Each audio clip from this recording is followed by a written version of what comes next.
हिंदी विषय शिकवताना शिक्षकांना काही अडचणी निर्माण होणार आहेत का, किंवा या विषयाच्या बाबतीतलं प्रशिक्षण हे राज्य शिक्षण विभागानं आधीच घेतलेलं आहे का, या सगळ्या संदर्भात शिक्षकांशी बातचीत केली आहे आमचे प्रतिनिधी अविनाश पवार यांनी। ज्या पद्धतीने आता शिक्षण विभागामध्ये पहिलीपासून हिंदी हे सक्तीचं केले जाणार आहे, त्याच्यामुळे आपण प्राथमिक विभागामध्ये जे शिक्षक शिकवतात त्यांच्याशी बातचीत करणार आहोत आणि जाणून घेणार आहोत की आता हिंदी शिकवताना आपल्याला काय अडचणी येतील मुळात, किंवा मुलांसमोर जाताना हिंदी सक्तीचं केलं जाणार आहे त्याच्यात काही प्रॉब्लेम्स निर्माण होतील असं वाटतं की नाही? नाही, मला असं वाटत नाही, कारण शासनाने ही जी योजना जिल्हा परिषदेच्या शाळेमध्ये सुरू केलेली आहे की आता जसं इंग्रजी माध्यमामध्ये इयत्ता पहिलीपासून हिंदी हा विषय असतो, तर जिल्हा परिषद शाळांमध्ये देखील हा विषय सुरू होणार आहे। मला वाटत नाही की काही अडचणी येतील। जशी मातृभाषा आहे तशी राष्ट्रभाषा शिकत असताना मुलांना कोणत्याही प्रकारे अडचणी येणार नाहीत। आणि अशी सूचना तर आम्हाला मिळालेली नाही, पण शासन जे काही आणते आमच्यासाठी त्यांनी अभ्यास करूनच नक्की केलेलं असेल। आणि आज स्पर्धेचं युग आहे, आपल्याला बाकीच्यांबरोबर जसं आहे प्रवाहाबरोबर वाहिलं पाहिजे। आज मुलांना हिंदी आपली भाषा आहे म्हटल्यानंतर आपल्याला ती बोलता आली पाहिजे। आपण हम सब हे एक आहे, हिंदी आहे मतलब माझ्याकडे गेल्या वर्षी एक यश मोदी नावाचा मुलगा होता, तो स्कॉलरशिप परीक्षेमध्ये मराठीत चमकू शकतो, तर आपली मुलं सुद्धा अस्खलित हिंदी बोलू शकतात।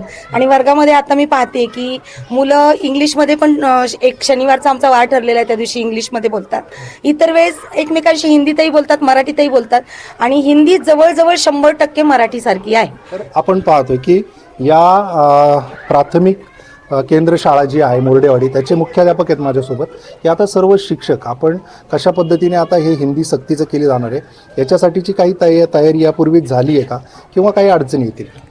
आत्ताशी राज्य शासनाने त्या ठिकाणी घोषित केलेलं आहे, त्या ठिकाणी राज्यस्तरावर त्याचं नियोजन केलं जाईल आणि त्यानुसार या ठिकाणी अभ्यासक्रमात हिंदी विषयाचा समावेश करण्याचा विचार आहे।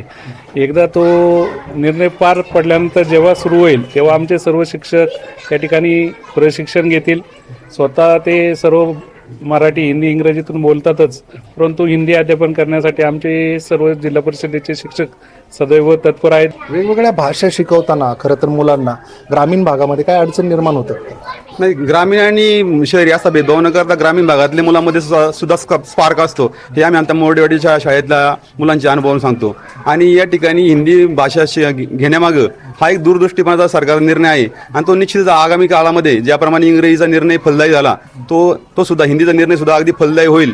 आणि ज्याप्रमाणे सरकार नियोजन करते त्याप्रमाणे आमच्या शिक्षकांची प्रशिक्षण आयोजित केली जातील, आणि आमच्यामध्ये त्या प्रशिक्षणातून त्यांचा निर्णय यशस्वी करण्यामध्ये शिक्षक सुद्धा अगदी मोलाचा वाटा उचलतील। एरवी सुद्धा विविध भाषांच्या संदर्भात ते ट्रेनिंग घेतात, कारण राज्य शासन जेव्हा कोणते अशा पद्धतीचे उपक्रम राबवतात तेव्हा त्या पद्धतीचं ट्रेनिंग देखील उपलब्ध केलं जातं। आणि आता ज्या पद्धतीने हिंदी भाषा सक्तीची केली जाते त्यासाठीची देखील तयारी आता प्रत्येक शाळेमध्ये झाल्याचं चित्र आपल्याला पाहायला मिळत आहे। मात्र आता ही हिंदी भाषा सक्तीची केल्यानंतर पुन्हा काही त्याच्यामध्ये अडचण निर्माण होतात का काही, हे प्रत्यक्ष जेव्हा राबवलं जाईल हे सगळं तंत्र तेव्हाच आपल्या लक्षात येईल। अविनाश पवार, NDTV मराठी, मंचर, पुणे।